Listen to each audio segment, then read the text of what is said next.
कितने लोग इसमें इन्वॉल्वमेंट हैं?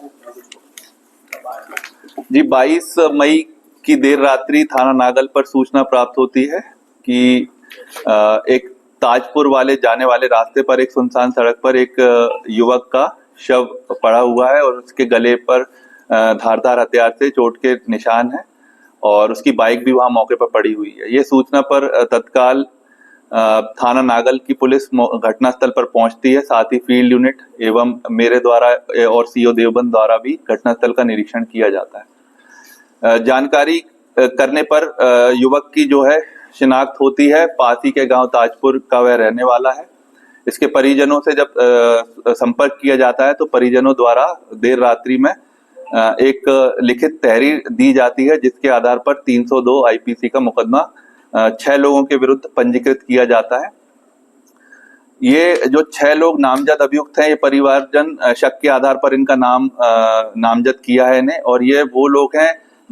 इनके परिवार की एक युवती है जिसका मृतक के साथ दिवाली के आसपास, बीती दिवाली के आसपास रिश्ता तय हुआ था। बाद में वह रिश्ता टूट गया था और दोनों परिवारों के बीच में कहासुनी हुई थी। इसी के शक के आधार पर ये मुकदमा उन्होंने पंजीकृत कराया था। इस मुकदमा पंजीकृत होने के बाद पुलिस जांच पड़ताल में जुट गई। शव को कब्जे में लेकर पोस्टमार्टम के लिए भिजवाया गया।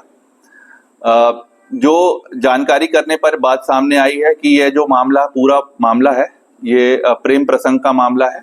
इसमें एक मृतक, एक युवती और जो अभियुक्त है, तीनों जनता इंटर कॉलेज में साथ में 12th तक पढ़े। उसके बाद तीनों जो है इंद्रप्रस्थ कॉलेज में एडमिशन लिया, जिसमें से कि जो युवती है और जो अभियुक्त है वो बीए की पढ़ाई कर रहे हैं और जो मृतक है वो इंद्रप्रस्थ कॉलेज से ही पॉलिटेक्निक की पढ़ाई कर रहा है। ये तीनों आपस में दोस्त हैं। जब रिश्ता टूटा मृतक का और इस युवती का दिवाली के बाद से, तो इनकी बातचीत बंद हो गई। इसी बीच अभियुक्त जो है वो युवती से बात करने लगा। इनके बीच नजदीकियां जैसे बढ़ गई।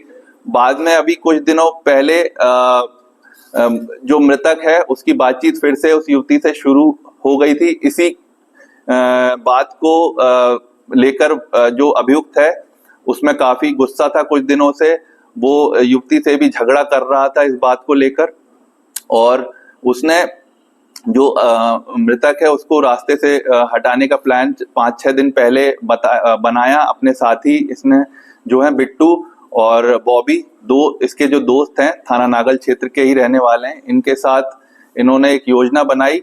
और जैसे ही युवक जो रात में पैथोलॉजी लैब में एक काम करता है पार्ट टाइम, तो जैसे ही मृतक अपने लैब से निकल रहा था, जो अभियुक्त है उसके साथ गाड़ी पे बैठ गया और उसके जो दो साथी हैं पीछे पीछे उसी गाड़ी का पीछा करने लगे। और जैसे ही एक सुनसान रास्ते पर मौका देख के उसने गाड़ी रुकवाई और पीछे से हमला किया एवं तीनों ने मिलकर फिर युवक की हत्या कर दी। ये पूरी जानकारी इस प्रकरण में सामने आई है। मात्र 36 घंटे में एक ब्लाइंड मर्डर केस का थाना नागल पुलिस ने खुलासा किया है।